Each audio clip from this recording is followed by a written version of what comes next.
It's great to see the Palestinian Film Festival is happening nationally from the 7th of March to the 17th of March, and in Melbourne from the 14th to the 17th of March, with 12 films. And it's my great pleasure to be speaking to the festival director of the Palestinian Film Festival, Naser Shakhtour. Naser, welcome to Movie Metropolis. Thank you. Thank you to you and your audiences. Good to talk to you. And tell me about choosing the films, because it looks like such an interesting array of films that you've selected for this year's Palestinian Film Festival. Yeah. Obviously, we select films to cover then all the dimensions of the Palestinian society, Palestinian narratives, and obviously we are a niche, small festival, so we select them with the great care that challenges our audiences, but also inform them and entertain them, and also a platform, the Palestinian cinema in Australia. We're here to promote Palestinian lives, Palestinian stories, and Palestine. It's with all its beauty and sorrow and difficulties and politics, obviously. Of course, no, I understand, and fair enough. I think that's a good explanation. I noticed that your opening film sounds like a really interesting one called Alam or Flag. Mm. Yes. It's very interesting film. It's a coming of age, young people trying to sort of portray that young people challenges in life, similar to wherever you are. You are in Japan, or you are in America, or in Palestine, or in Australia. You have similar challenges in life, some similar aspirations. However, for Palestinians, there's always a political backdrop, and obviously that motivates people to discuss it, take actions, do stuff, and yeah, it's a quite interesting film that even national, talks about national identity within your own society, talking about Palestinians who lives within Israel, how they struggle with this, if you like, um, dual nationality. One is a state, one is inherited, uh, and how it comes into play. One line I liked about that film and really attracted to me, and you'll hear it when you watch it, is the two friends talking to each other at night, and he said, "Oh, my father." I'm not quoting him, word for word, but the meaning is that my father says you always have to struggle to have your national flag and sovereignty and state, and as soon as you have the state and the national flag, you'll campaign against it. You'll campaign, you go to administration and ban it because you want to improve the government and you want to hold the government into account. So the same person who fights for having justice and statehood and freedom, it's the same person who's going to fight against the state to improve it and hold it into account. And I thought that contradiction, if you like, what appears to be a contradiction, is quite interesting and challenging.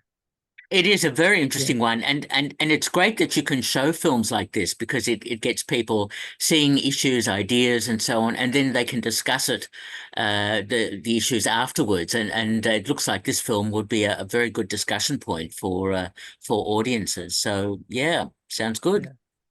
Yeah. Now I know Thank you. yeah. Now I notice that you've got a science fiction documentary which sounds really intriguing. A film called Lid. Lid. Yeah, Lid is a town in Palestine, 1948. Um, in 1948, when during the Nakba, Lid was suffered a lot. One of the cities that it was, if you like, ethnically cleansed. It was a lot of people who actually left Lud. And Ben Gurion Airport is very close to Lud. In fact, it's in Lud. Um, uh, and um, and there's left with a smaller if you like, population there. And at the moment, the population within Lud and Israel they don't necessarily get on very well in comparison to other cities. So this is the backdrop to it. So the directors took a position that if we give a voice to the city, if we let the city talk, how would it, and acknowledging the past, and has a 4,000 or 3,000 years city, it used to be the quasi capital of Palestine back in the day, and it was historic, and it was vibrant, and it was metropolitan. If we give that city a voice, how would it project its future without the war in 1948? How would it look like? Would it, how would it project itself? And obviously that's the animation and the science fiction going into, because you're predicting the future. And I found that is quite fascinating, because while Palestine at the not at the moment, in the last 100 years, it's a political hot potatoes for everyone, and it's there is also a denial of justice to the Palestinians. But everyone sort of stuck into certain narrative. And I guess films like this allows you to think into the future and think what the future look like. What could it look like? And allow yourself to actually narrate a story that people can connect with and can imagine. And I think if you don't imagine the future, you can't walk towards it. We need to imagine what the future looks like. If everyone wants peace and justice, then we have to imagine peace and justice so we can work towards it. It's not a slogan; it's something you work towards. That is an excellent premise, and it sounds like it's a really provocative and interesting film. So yeah, another highlight of this year's Palestinian Film Festival. Now, I noticed another film called A Gaza Weekend. Yes, yeah, that's the Gaza Weekend is an interesting one. It's like almost black comedy. Um, two Israelis end up in Gaza to escape the blockade of COVID, and they go through the funny accidents, trying to prop everyone and people trying to catch him. So it's a black comedy in Gaza, and it's quite interesting. I mean, I really leave it to people to make especially in the backdrop of what's happening right now, feel bit challenging to think there could be a comedy or black comedy in Gaza while there is atrocities happening right now. But it's a good film to reflect on how people through COVID also survived in Gaza. Okay, again, sounds really interesting, and it's nice to see a diversity of approaches to film in the festival as well. I noticed that you've got a restored documentary in the festival called Resistance Why. Mm. Yeah. Yes, obviously, in the 70s and through all the wars in in Lebanon, being the civil war or the war on the Israeli attacks in Beirut, a lot of archives got destroyed during the war. So few people took it upon themselves to actually restore some of these archives, and there is some footage or some material has been restored for Ghassan Kanafani, who was assassinated in the 70s by the Israeli Mossad. Ghassan Kanafani is an artist, novelist, and he also was the editor of a magazine called Al Hadaf. The founder and the editor of the magazine, which also had a section within the magazine about cinema. So he was, in fact, for the first magazine had a section on cinema that he also established. And one of the novels he wrote is Return to Haifa, which turns out to be a film which we screened in 2022.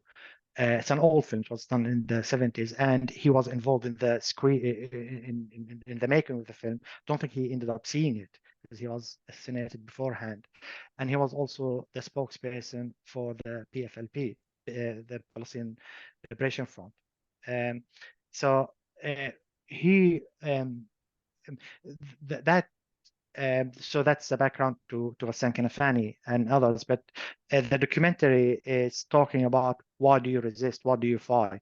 You know, you don't fight for the sake of fighting. You're fighting for your beliefs. And because a lot of people know Hassan Kanafani, but really never saw, you know, never saw him speaking or narrating a story or saying anything. They read about him, they read his novels, they've seen so many of his pictures. He's like the Che Guevara of Palestine in so many ways.